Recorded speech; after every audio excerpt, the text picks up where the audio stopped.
Hey friends. Oh, all right, that's a little better. I am walking my dog, walking David. We're out for a little mid-afternoon jaunt. So if you hear the keys jingling and all that, that's what it is.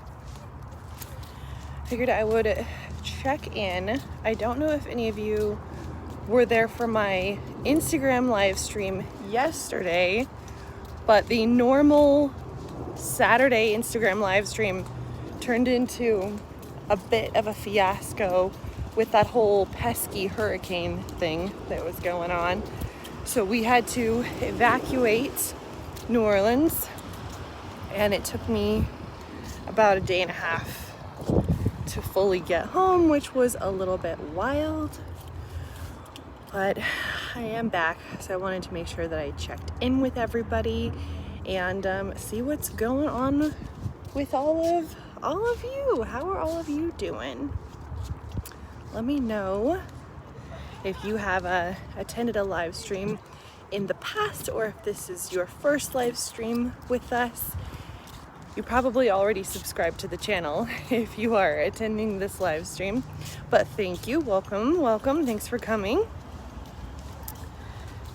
So we have some questions from the week, and then I also wanted to tell you all the story of how we had to escape New Orleans, because that was a little bit iffy, a little bit sketch, honestly, but that's okay. It was much better than still being stuck there.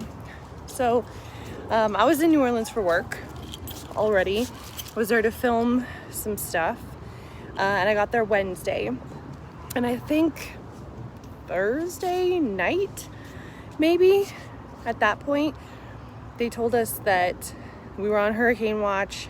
And so I messaged, on Friday morning, I messaged our boss that's in London, and I said, hey, just so you know, I don't know if this is going to turn into a full hurricane or what. I don't know what we're gonna end up doing, but it's looking like they may close the convention early. Hey there, welcome, Tree Day Drones and More. Thanks for joining us. And of course, they did end up closing down the convention a little bit sooner. You know, obviously because of the whole hurricane thing. So I bought like 4 different flights. They all ended up getting canceled. And we were just watching with a lot of sadness, just seeing like flight after flight after flight was being canceled. Luckily, the hotel we were at was actually one of the safest places in the entirety of New Orleans.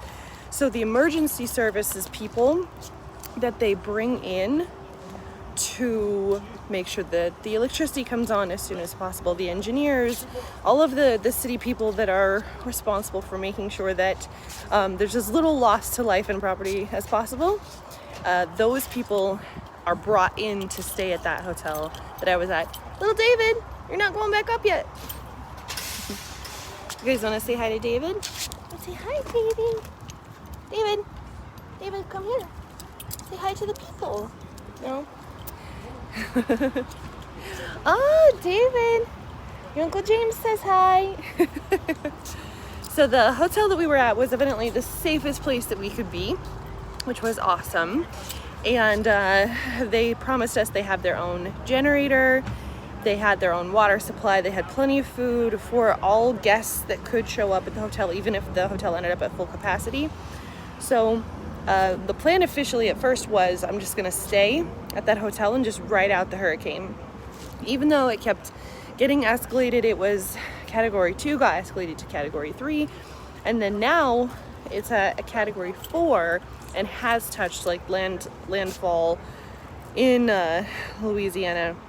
But I was really, really worried, because even if the hurricane wasn't as damaging as they were saying it was going to be, then even if it was a little bit damaging, flights afterwards were still going to be really hard to get, and it was going to be very difficult to get out of the city. And that was best case scenario.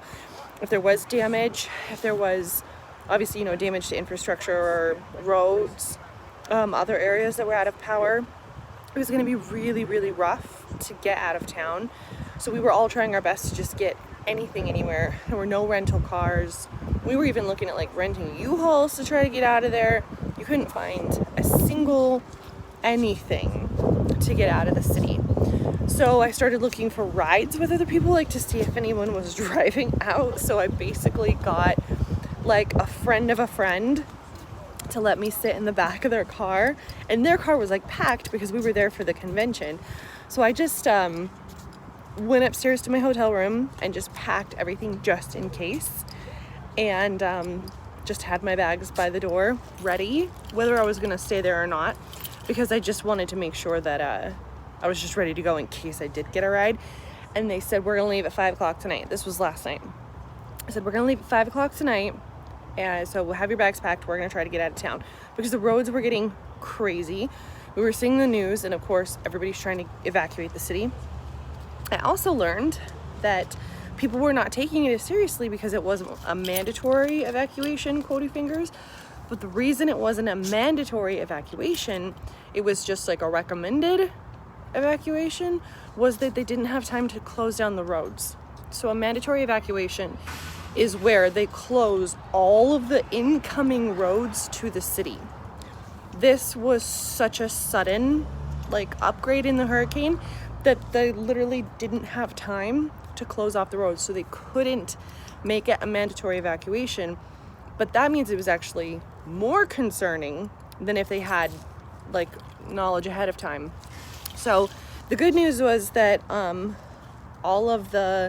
was told anyway, that all of the levees and all of the pumps, I guess there's 5 wall systems, correct me if I'm wrong, I'm trying to figure out, trying to remember, I haven't slept in 2 days, that protect the city, I guess. And when Katrina hit, only 2 of the 5 were working, but right now all of the 5 are evidently working. So I did feel better about that. And also, even the people at the hotel, the people who work at the hotel were staying at the hotel so that the hotel could stay open. So I thought that was very, very nice. So we were told just be ready to have your bags to go in case you did get a ride out. And then it was actually pretty nice weather yesterday morning and yesterday afternoon. It rained a little bit, but it was actually pretty nice. And so I thought, well, I have about 4 or 5 hours, so I'm gonna go to one of the areas where the cemeteries are, and I'm gonna go to some areas where it is okay to fly the drone. And I thought, well, I'll try to get as much New Orleans footage as I can and try to get the drone up. And so I literally had my filming backpack, my good old Peter McKinnon 35-liter bag. I had my filming backpack on, I had the GoPro all set up, I had my camera ready, had my microphones ready, and I got a text that was get down to the lobby, we're leaving now. So thank God I was not out and about filming already, because I would have lost my ride. But so instead of having the 4 or 5 hours that day to get some footage of New Orleans, I got almost no footage of New Orleans. So what you can expect from the New Orleans trip, I do have an evacuation vlog. I did film to show that I had gotten out. I showed the process of what it was like getting out. Also, if you want to check out my Instagram live stream, there was a live stream I did on Instagram while we were evacuating, but I had to keep on that live stream schedule. So we did anyway. And so we're gonna put up the evacuation vlog. I'm gonna try to finish that today, actually, just to show people what it was like. And then either later this week, maybe Thursday, I'm not sure exactly when, I'm gonna put up a vlog on the French Quarter and vampire culture that is still very alive and well, no pun intended, for vampires in the French Quarter of New Orleans. So those are some videos that you can look forward to. And I will just have to go back to New Orleans to get all the cemetery tours and the other stuff that I wanted to see. Hopefully the city has recovered by then. But yeah, yeah, that is the plan. That's the weekly check-in. Does anybody have any questions this week? Let me know in the chat if you have any questions this week. David is doing well. His chemotherapy this last week didn't take, so they did change it. So they're hoping for better results this week, but he's still trucking along, huh, baby? David, come here. No? Okay, that's all right. We'll try again another time. Benji's doing good too. Yeah, so he is doing the best he can, but he has gained weight. David, leave the lady alone. He has gained weight, which is wonderful. Before he was sick, he was overweight. He was kind of he was a chonker boy. And he was like 80 pounds, and he should have really been more around 70 pounds.